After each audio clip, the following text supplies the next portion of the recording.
Hello and welcome to Basement Sports Talk Podcast. I am Steven Villani here with my good friend Sean McGee, and today we're going to be talking some basketball. So, Sean, recent news has been suggesting that the Nets are eyeing at a potential move for Bradley Beal. What's your opinion on that?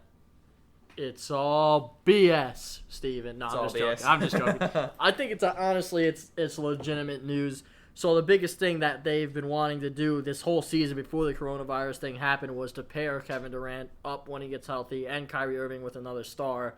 And it seems like Bradley Beal would be a good fit for that, especially since it seems like he's pulling his weight with the Wizards and no one else really is. Do you think it's possible that the Wizards would try to make a trade, maybe a Kyrie for Bradley Beal? No, I don't. The Nets are gonna hold on to those two pieces, especially Kyrie Irving and KD. They see those as their tickets to get to the finals. So I personally don't see that. well, they believe it. I know they believe it, but for me, I'm not.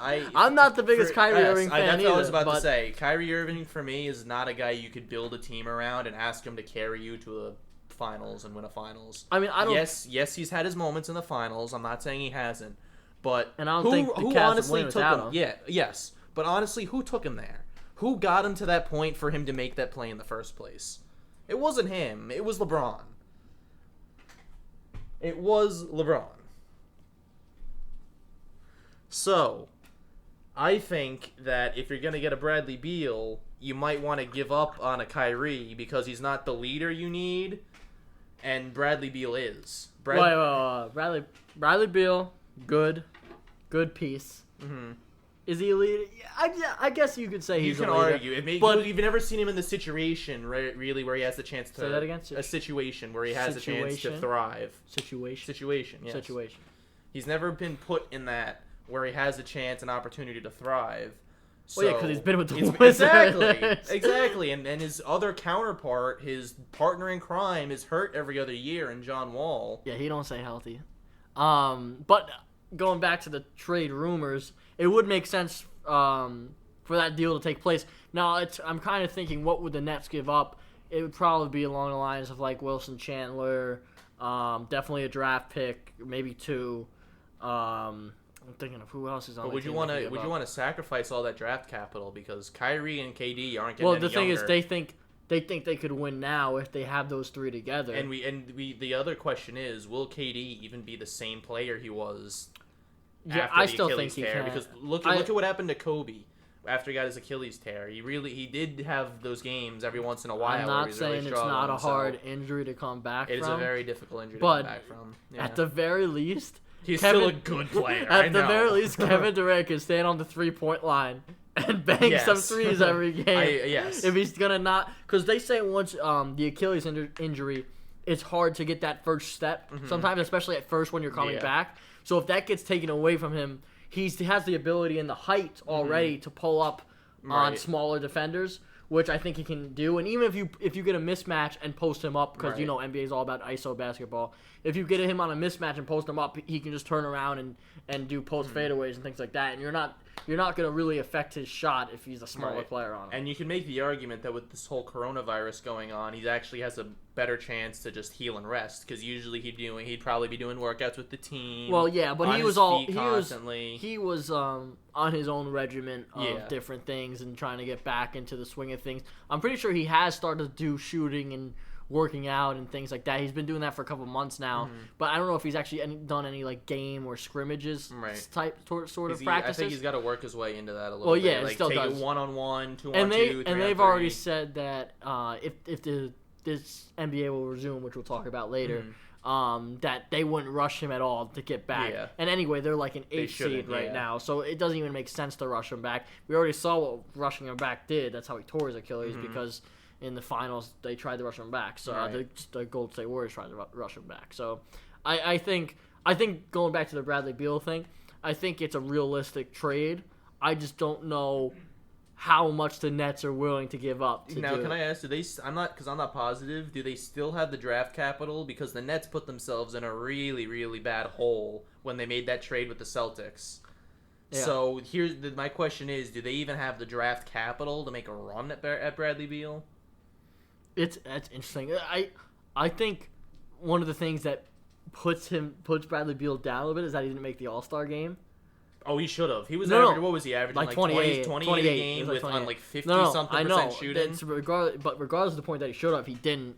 And then you can make the case like, oh, he's not an all-star and stuff like that, and that might bring down his value a little bit. But regardless, his stats are phenomenal, and he obviously was the best player on the Wizards by far, and did his best to carry that team to some sort, like to grind out for win after win. I mean, he was scoring 50 points a game and not getting wins. His level of effort and intensity is fantastic, and I'm sure that's something that the Nets would need, and they need that guard that he's kind of.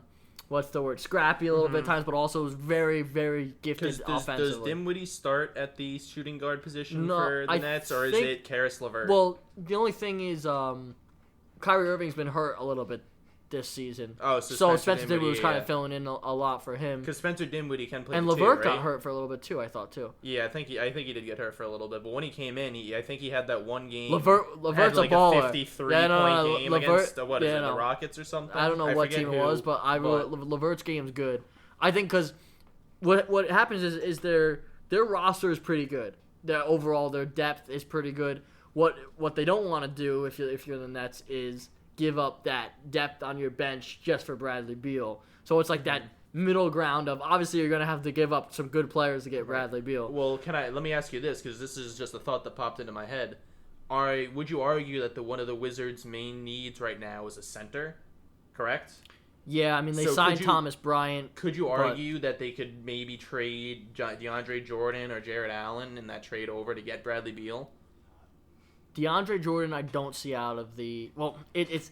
Here's the thing. One of the whole reasons why Kevin Durant and Kyrie went to the Nets is because they said, we want to go if DeAndre Jordan goes. Mm-hmm. So they're friends. So I think they're going to want to keep them together. Now, but at the same time... works out, yes, right? I know. Yeah. Now, at the same time, I don't think they want to get rid of Jared Allen because he's a young, promising center. I'd say he's probably, like...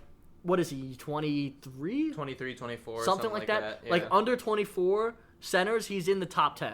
Yeah. Like, he's athletic. Yeah, he can defend. Very long. He can defend on switches. He can, pick and roll situations going to the offensively. I mean, he's very good at. He could develop a shot, which could help his value a little bit. But overall, he's a young center that any team would love to have at least off the bench. Right. So I don't think they want to give up on him. But at the same time, you're going to have to give up something. Right. It's like if you want to hurt the chemistry by trading DeAndre Jordan away, or do you want to... Well, could you argue, would that even hurt the chemistry? They never even got the chance to all three play together. It's true, but at the same token, you've seen Kyrie Irving and Kevin Durant be kind of fragile with how they act within organizations and things like that. I think if you take away someone they trust and someone you said, we're going to have this guy with you while your time's here, and then you back out on that, then that gives them distrust within the organization, and overall it hurts. Right. It hurts that pull. I mean, they just fired their coach too, Atkinson. So they're definitely looking for a change. So I think the Bradley Beal thing, it is legit, but I would want to see how they would work out that. They would definitely have to give up a lot because Bradley Beal by no means should be going for like a couple pennies. Couple pennies, a couple good pennies. Yeah, no, like you should. Like I'm saying, you shouldn't be going for that. You should be going for more like gold coins or something. You know what I'm saying? Yeah, no, it's interesting, and that just came out recently. And it's something definitely to keep an eye on going forward. And obviously, with the little news going out in the NBA in general, this was one of the most interesting reports thus far in the past week or two. And if you put the three together of Kevin Durant, Kyrie Irving, and Bradley Beal. And I think that's what they're going for. Every team wants to make that big three, and they probably see this as one of the best opportunities because they see the Wizards as trying to probably rebuild and gain capital and young players in that way. Right. And do you think that the Nets should get a little bit younger as well? Well, the Nets are decently young. Because I know they have Karis LeVert, but they're starters. Kyrie is in the upper... What is he? 29, he's 28, 29, and that's usually the prime 31. Of players. Yeah. I mean, I would still say Kyrie Irving up there as and Durant are in their prime. Yeah. DeAndre Jordan's, he's definitely coming down from his prime a little bit, for sure. And I think he signed a 4-year, $40 million contract. So after that, I think they'll part ways with him. Unless, granted, they've won some championships and they want to keep it going. But I think his value is not gonna be worth it after that contract is over. Right. And truth be told, the only reason he got a $40 million contract was because Durant and Irving gave up some of their money in their contract to give him a contract because they wanted him there to come on board. Right. Now, would you like to move on to the next topic of conversation? No, I don't. No, you don't? No. So you still want to talk about Bradley Beal? No, I don't. I don't want to do anything. So, there's been recent reports of high school athletes. Recent reports. It is going on. Yes, it's ongoing. That's what I'm saying. It's recent reports that high school players, instead of deciding to go to colleges, they're going to the G League or they're going overseas. But it's mainly now the G League has been kind of stealing some of these top prospects away. So what have you been researching and heard about that? Well, my first thought is that, we're both sports comm majors. The amount of papers or presentations I made about the NCAA paying athletes and things like that, it's like finally coming into fruition. Mm-hmm. And you see this as NCAA, because of the G League having this pathway program, now instantly players can make money off endorsements or their likeness or their image. Mm-hmm. So now you're going to see college athletes at these big powerhouse schools be able to sign an endorsement with Pepsi or Nike and things like that and be able to make money. Do you think Zion is a big reason for that because he was so popular? And you think that maybe these younger guys, since Zion was so popular, it kind of increased the popularity of watching these young guys go from high school up until college, G League, into the NBA? Well, yes and no, because first of all, there's a lawsuit with Zion right now, which you know about, so that's a whole mix-up. And I think, like, the notoriety of Zion. You say Zion, you know who I'm talking about, right? Yes. So just the notoriety and what he did for college basketball is good, right? But at the same token, you see, wow, this guy gains millions and millions of viewerships for the NCAA and the broadcasting networks showing their games, and they're there to watch Zion, right? Right. And I'm sure there's a lot of people that bought what's Zion's number 0, right? Yes. I'm sure there's a lot of people who bought Duke jersey, 0 with 0 on the back, but just because it doesn't have his name on it, they didn't get any money from it. Right. So that being said, at the same token, he helped college basketball, but he showed the downside of how you can be your image can be this high. You can have the best image in college basketball and make 0 money from it. Right. And that's where you start to see the flaws in and that's why NCAA. That's why you're starting to see these players choosing the G League over. It's that, but it's not just Zion. This has been a problem for years, I'm just saying decades. Zion kind of brought it more to light just because he was so popular. Yeah, it is. But here's what I've heard. This is a counter argument, which I almost agree with. It's that, if Zion goes to G League, right, and does this pathway program, not as many people hear about him. Right. You're playing in a G League game. Not many people are going to watch you. Only the people that really care know about and know high school basketball would really know who he is. Yeah. But the platform of Duke, he's on primetime right. TV against primetime rivalries and everything. So you can say that college basketball, with him not getting money, actually boosted his notoriety and for him to be the number 1 pick. Right. Because of all the media and the attention he got from being on Duke. Right. But at the same token, it helps because, he gets out of college and he signs a $100 million shoe deal. Mm-hmm. It's close to $100 million or something like that. And but these other kids, like, I'll list off some ones that the most recent kids that have decided to do the pathway program. Jalen Green, they said he was the number 1 recruit in 2020, I believe. So they're saying his contract can be up to $700,000 with bonuses that can make it to $1 million as out of high school. Right. And all these kids that sign up for this program get a free tuition to Arizona State because that's who's partnered with the G League. Right. So no matter what, you have a free tuition waiting for you. Right. No matter what. And you're telling me that if you go to college, you have all these risks. You can get an injury, a career-ending injury. It doesn't matter if you didn't make it to the NBA yet. You're done. Can I just ask? This might be a little off topic, but I really wish. Why can't we have that for the real world? Like a G League to get into the workplace. Okay, Steven. Where we get paid. Off topic and irrelevant. Thank you so much. Just a thought. I mean, just think about it for a second.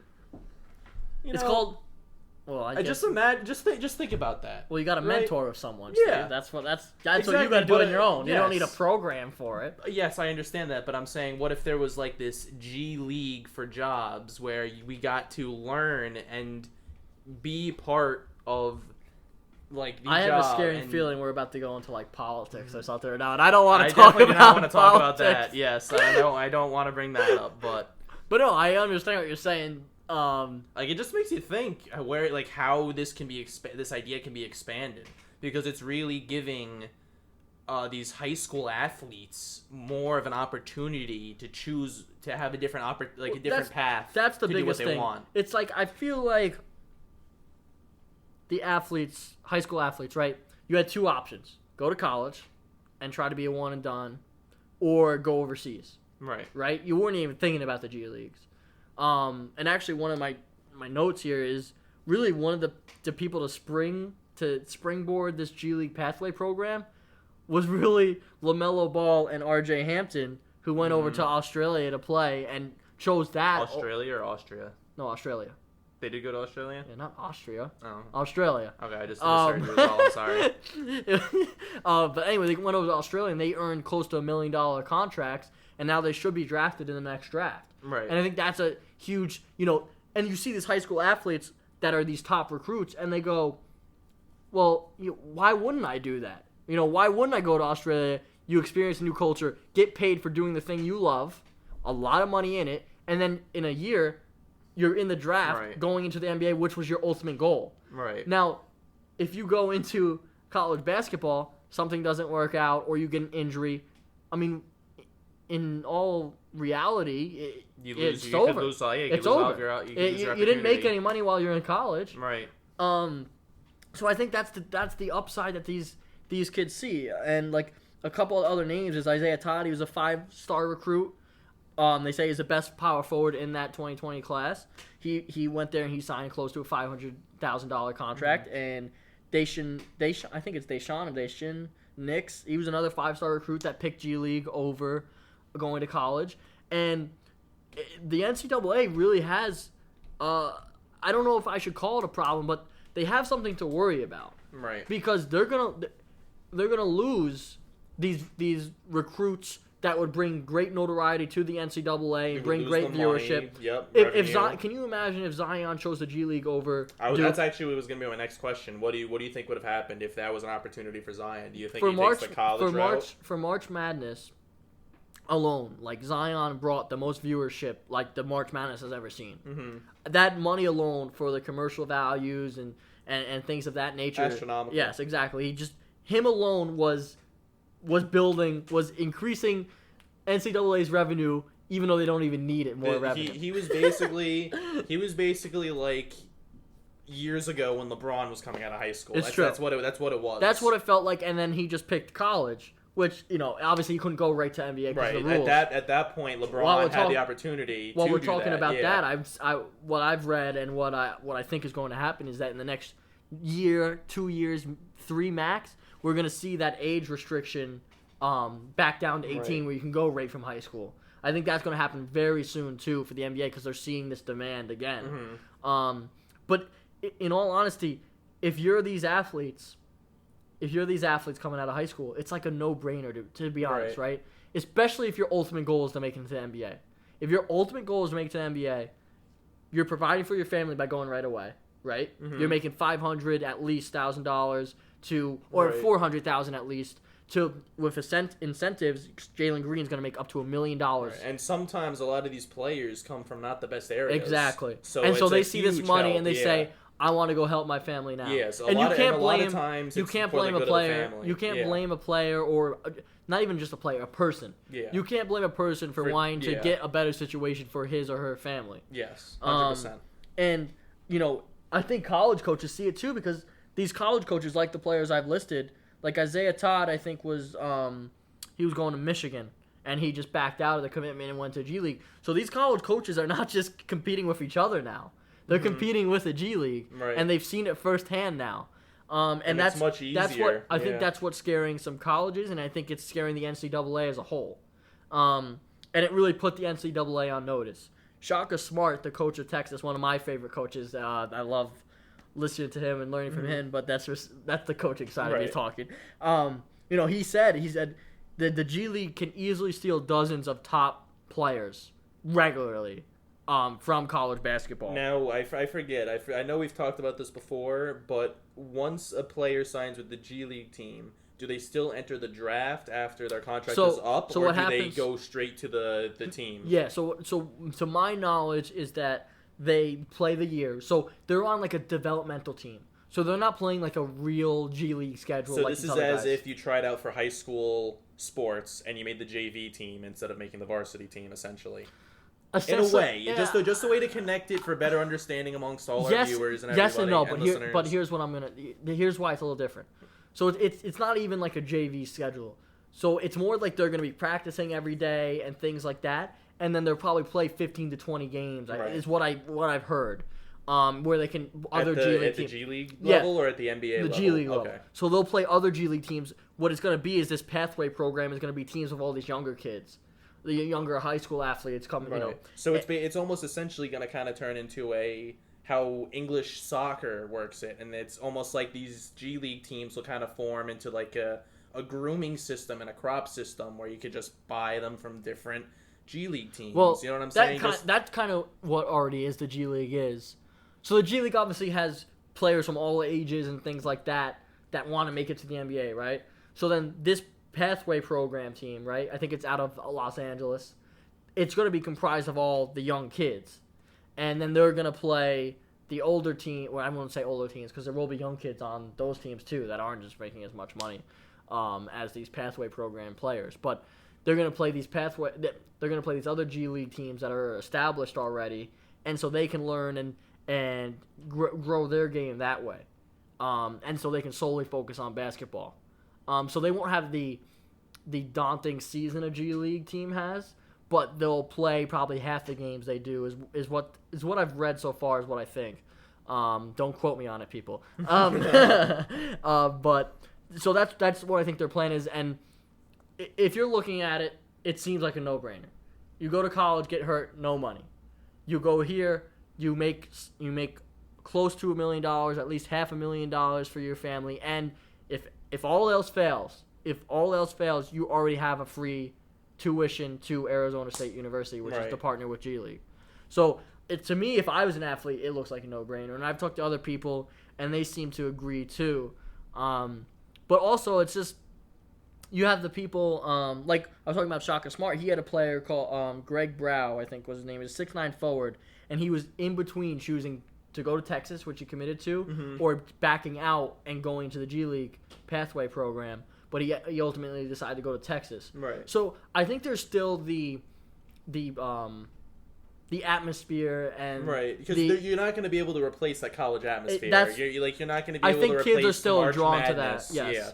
And like you grew up watching March Madness. You grew up like watching it. It's been a dream of yours to play, I'm sure. So it's almost like a taste by which player. Right. Like, do I go now and like, do I really need to go to college? Like, do I need that college experience, basically, or should I go now and get some money for myself and my family while preparing for the draft? Right. So I think before you asking, do they go to that team that they're on?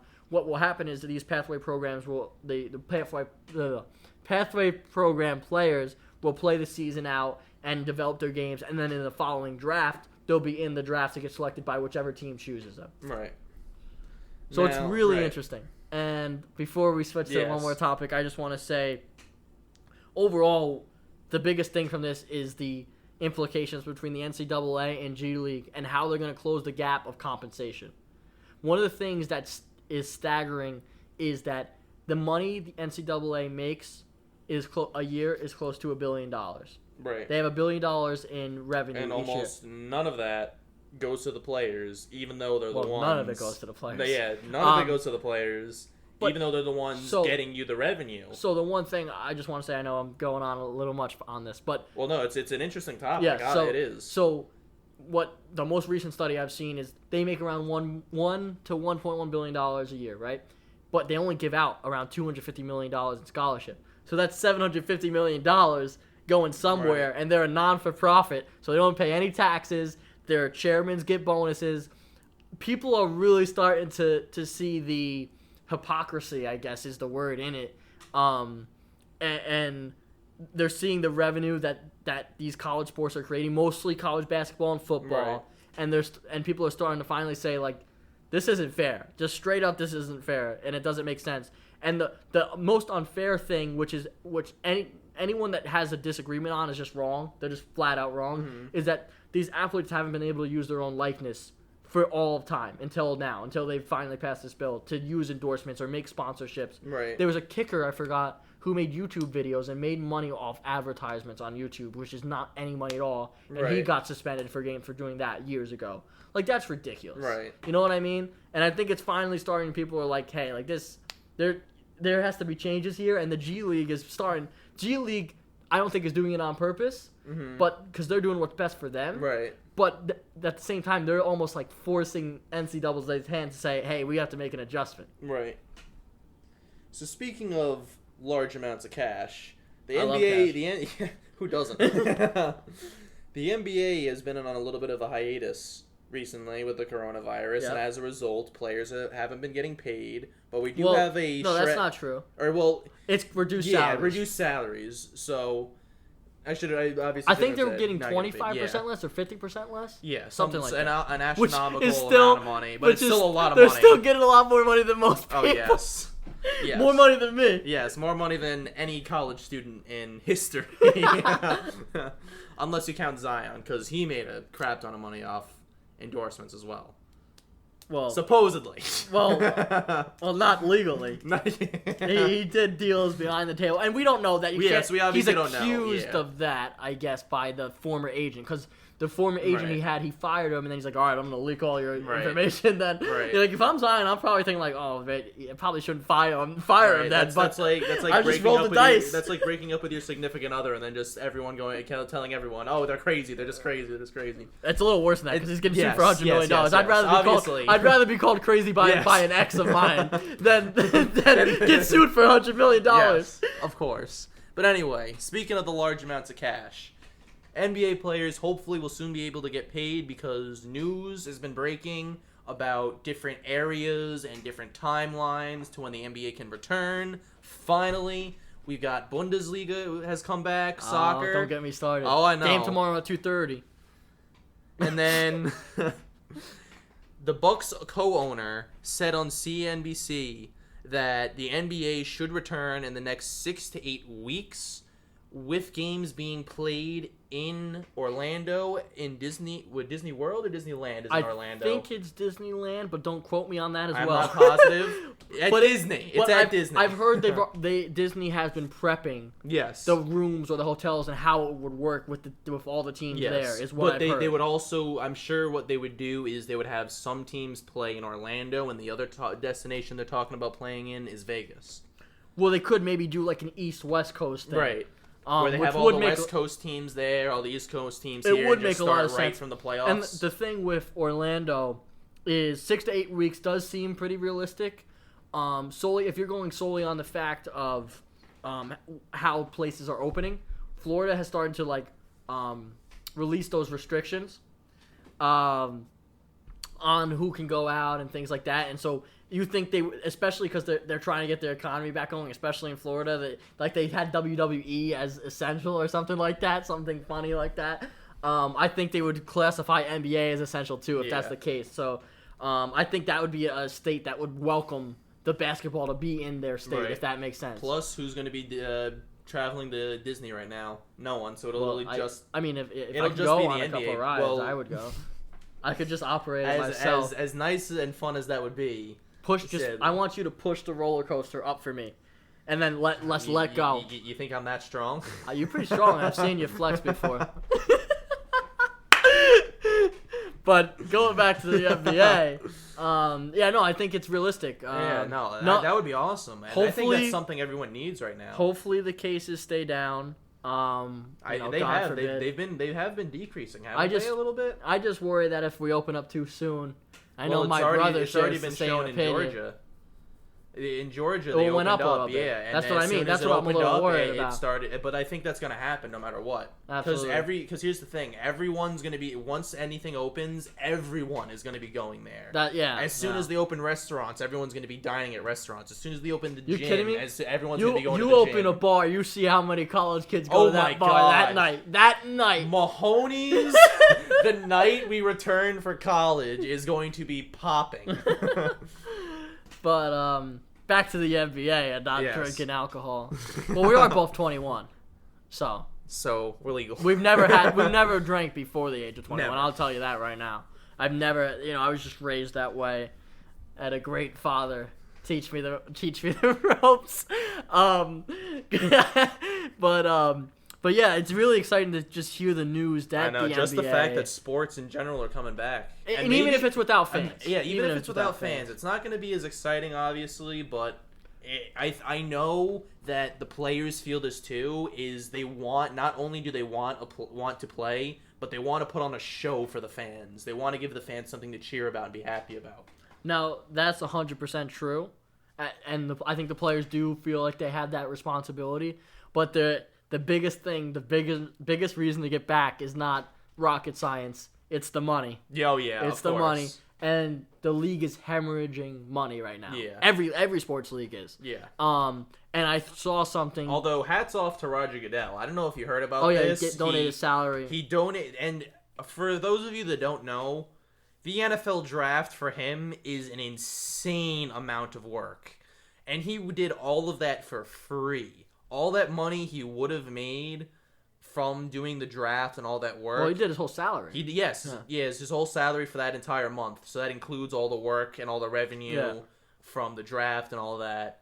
He gave it all to charity.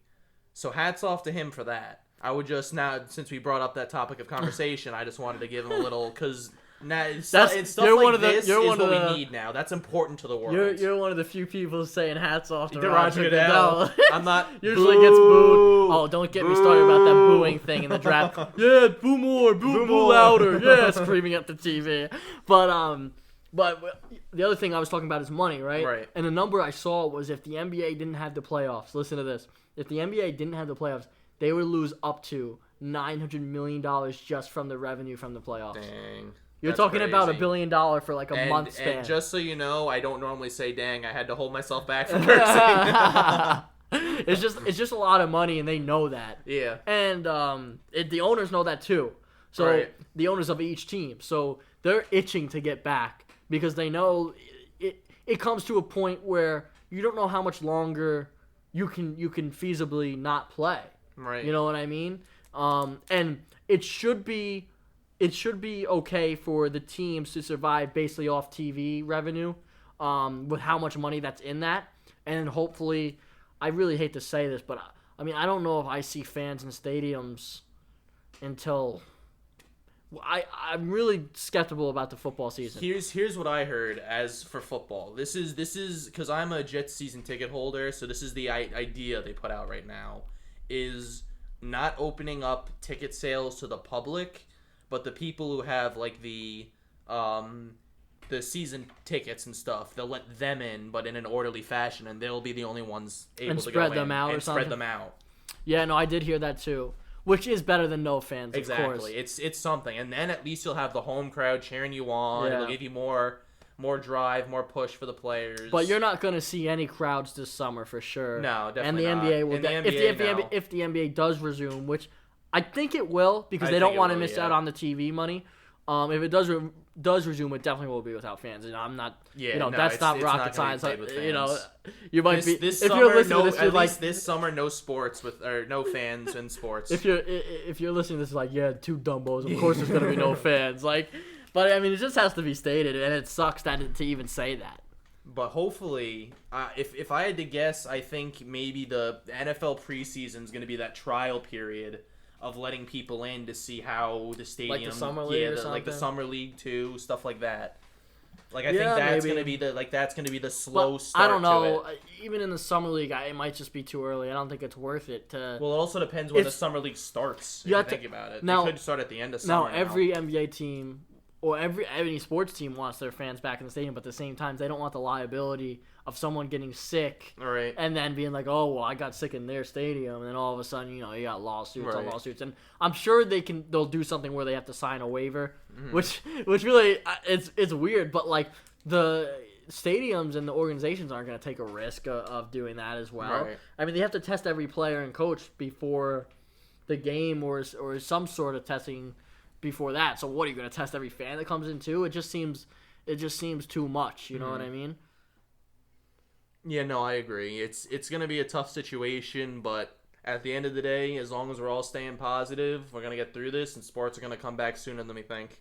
That's what I think. Just keep staying positive. Watch I'm back. Mr. Positivity. Hey, here's my thing. If you really miss sports, go out into nature. Get some exercise. I don't do that. Well, you should. I don't know. I feel pretty fine with not doing it. My body feels fine. I mean, I don't have to work out. No, I know you don't have to, but it's just a nice mental reset, like You're a supposed recharge to tell of me your yes. battery. Yes. You're supposed to tell me yes. You gotta motivate me, Yes. man. I gotta get off my Get butt. Get man. off your butt. Go for a hike. Go outside. My Go swimming, exercise do some is laps. watching sports. That's what it is. That's what it comes down to. Oh boy. So, for our last and final topic of discussion here, me and Sean put together a list of current NBA players if we're creating our own starting five. Who I we also would have a want. little present too. And Sean, I think added in your top five all time, your starting five of all time. Starting five all the time.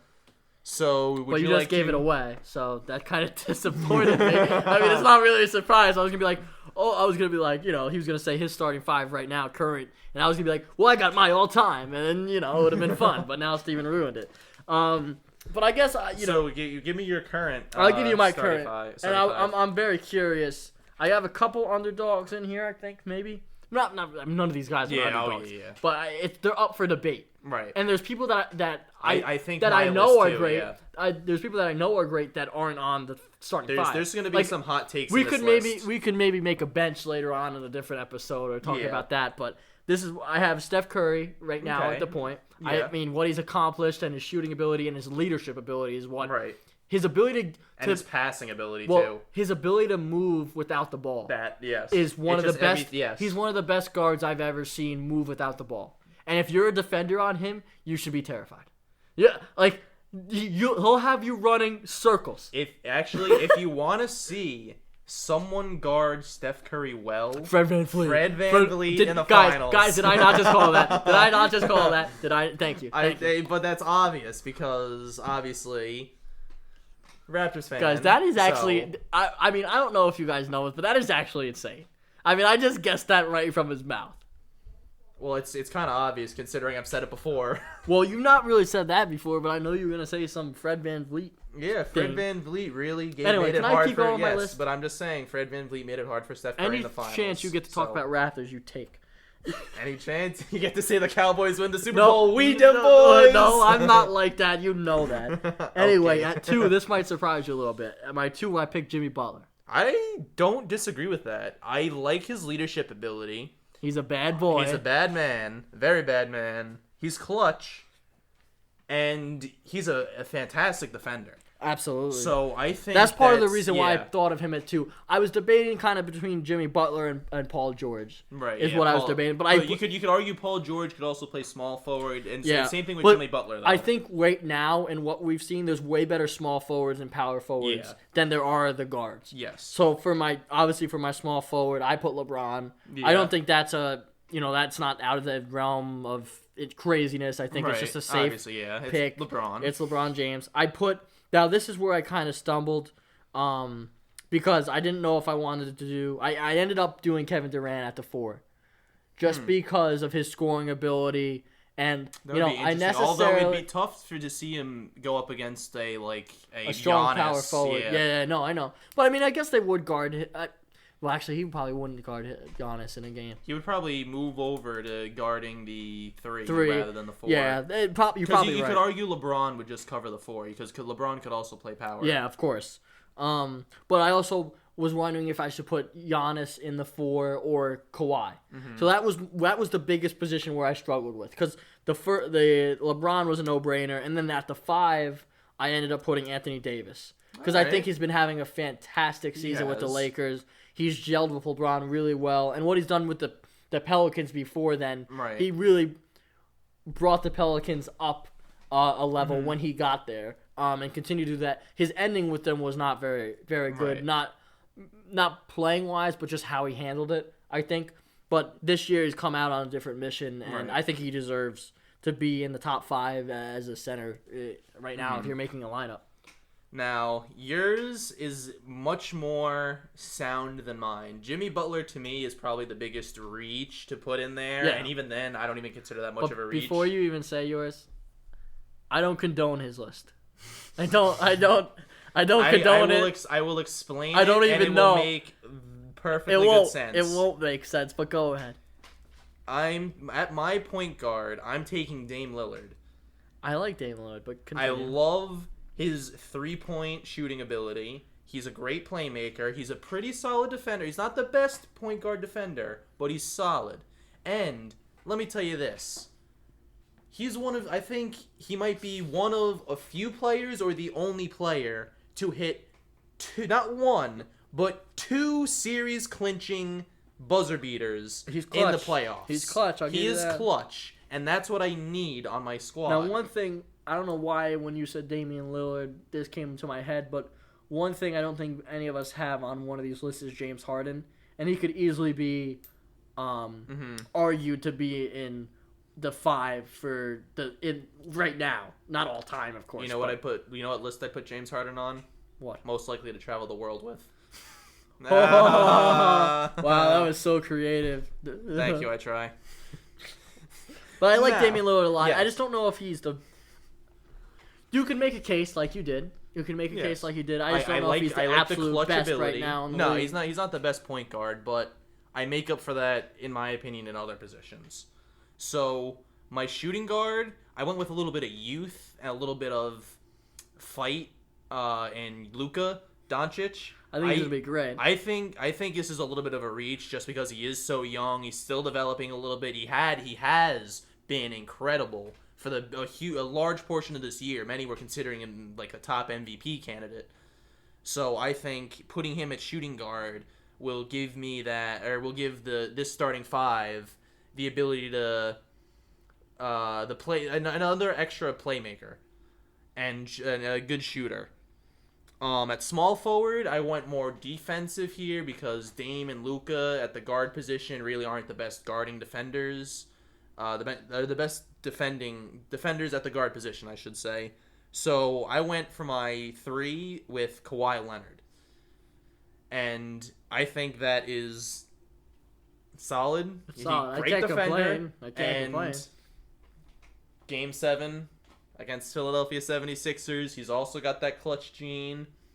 He can win big games. He carried the base. You could argue he has had the best postseason performance after MJ and after LeBron. You could argue that he's up there with how he played. I don't know. I mean, that's saying a lot. I think he's a great player.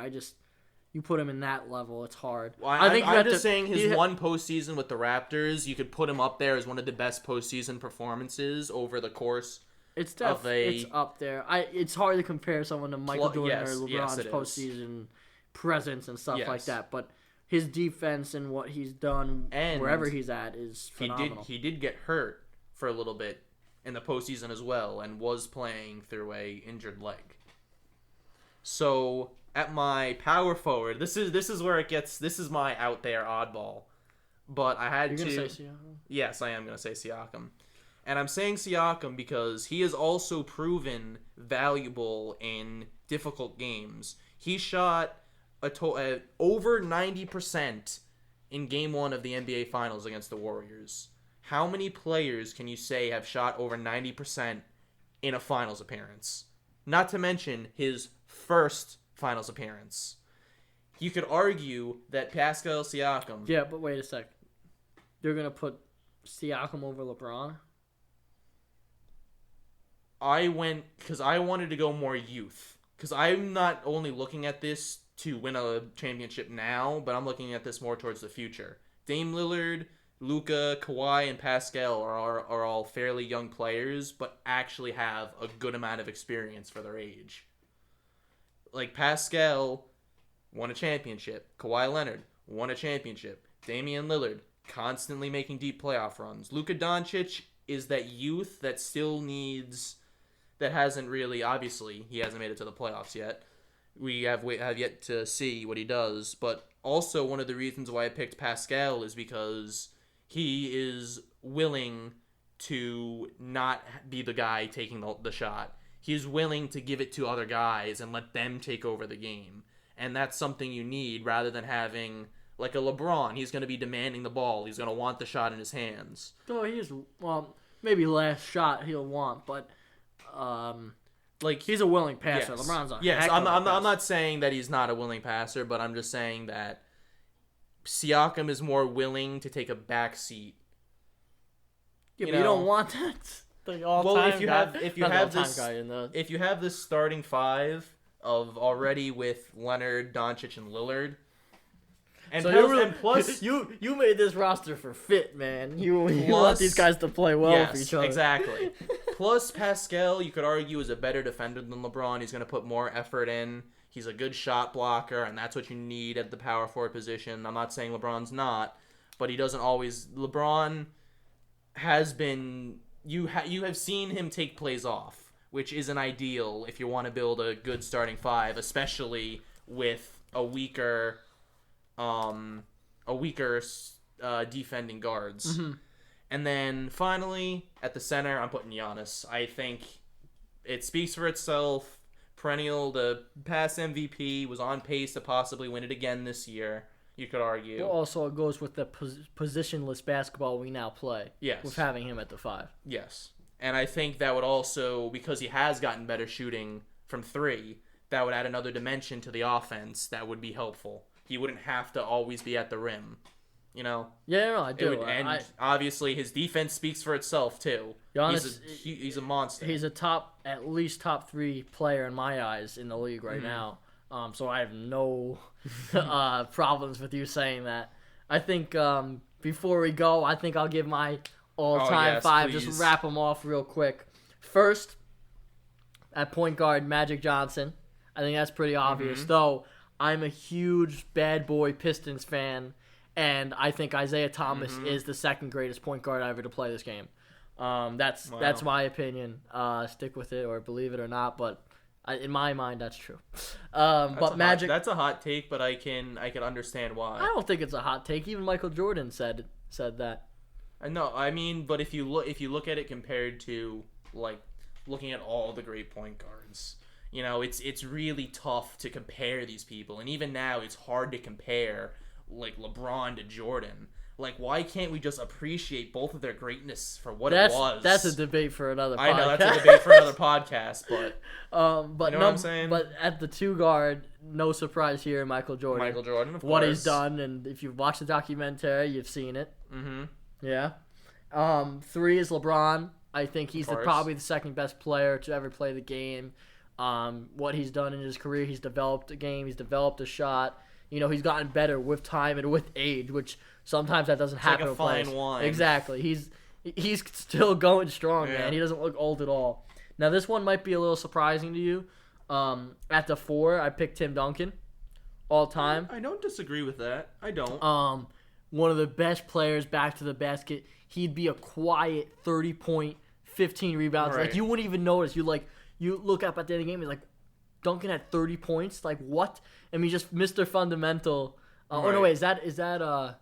what the heck was his name? Robinson. Was that Robinson, Mr. Fundamental? Now I'm mixing up the nicknames, but I'm pretty sure Tim Duncan was Mr. Fundamental. But he's just a joy to watch. Like, if you're watching that Spurs team and how he was a leader, like a silent leader, like he just worked hard, grinded, and made plays for his team at the end. It was always about the team. And I think when you talk about power forwards, I think he's easily the best power forward of all time, in my opinion. Obviously, people can speculate and stuff like that, but I just think he's unbelievable. Now, the last one, which the center can be debated. I had a little little struggled thinking of this one, but I went with Kareem Abdul-Jabbar. His sky hook was unguardable. Nothing He's wrong like with third that. all time in scoring. Yeah. I mean, he played till he was like 40. I mean, the guy was phenomenal, and he probably wouldn't have won. Magic Johnson probably wouldn't have won as much without Kareem at all. So he's just an all-time great too. But I struggled with if I wanted to do Bill Russell, the Celtics Right. center. Larry Bird, you could put up there, Well- obviously on a team as well. Well, yeah, but regard to the center position, Oh, right, it was yes. really between Kareem and Bill Russell, and then like Shaq was in the distance. Oh, I was yeah, thinking about, Shaq. of course, but ultimately, I think Kareem Abdul-Jabbar is probably the best center to ever play the game. Well, that's my top 5. That's your little bonus. That's a solid top 5. Or at least my all-time starting 5. Yeah, that's a very solid top 5. So, agree with me or not? That'll win you some championships, I think. I think it would be Win you a couple. with all of them in their prime. It might win some, just some. few. Yeah, maybe. I think I could. One or two. I think I could be the coach of that team, and I'll win 20 in a row. 20 in a row. Give me that. What a dynasty that is. That blows the Patriots dynasty out of the water. Absolutely. If that could be possible, that would be amazing. If you could somehow see everyone in their primes, how they would work together. Obviously, that would defy physics and Do genetics. you whatever. ever wonder what Michael Jordan would be like playing in today's game? He would be scoring the ball more than he scores now. Because I think the defense back then was insanely harder. And especially the Pistons defense. But at the same token, the Pistons was a part of the reason why Michael Jordan became Michael Jordan. Because he had to get physically strong to go past them. And I don't think if he played in today's game, he'd have to do that. I don't think he would be. He just played basketball and stuff like that. And then once he became physically tough with his talent, don't get me Because started. I don't think he had started lifting until he got into the No. NBA level too. Well, no, he really didn't start. He really didn't start lifting until he played the Pistons and lost twice to them. Yeah. That's where he really started. Right. And he said, "I'm not taking this anymore." And he started like the next day, he was lifting weights and things like that, getting ready physically to play the Pistons. Yeah. Just the work ethic. Oh, it's insane. Gotta love it.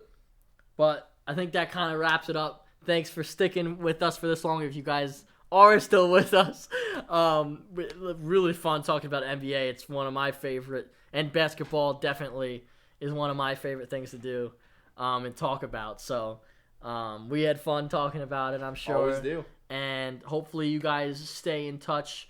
Follow social media accounts. Look at our website. We're gonna have really cool stuff. Definitely some more written stuff. I worked some stuff out with the website, and we're gonna have way more articles and some fun stuff coming too. So Yeah, we're excited. We got plenty more podcasts on the way as well. So stay tuned. Keep listening. Keep liking. Subscribe. do all that thing. Do all that. Do that stuff. You know, you heard it before. Everyone's doing it now. So subscribe. I don't think we gotta say it, but we do. We do. Anyway, thanks guys for listening, and we'll be in touch.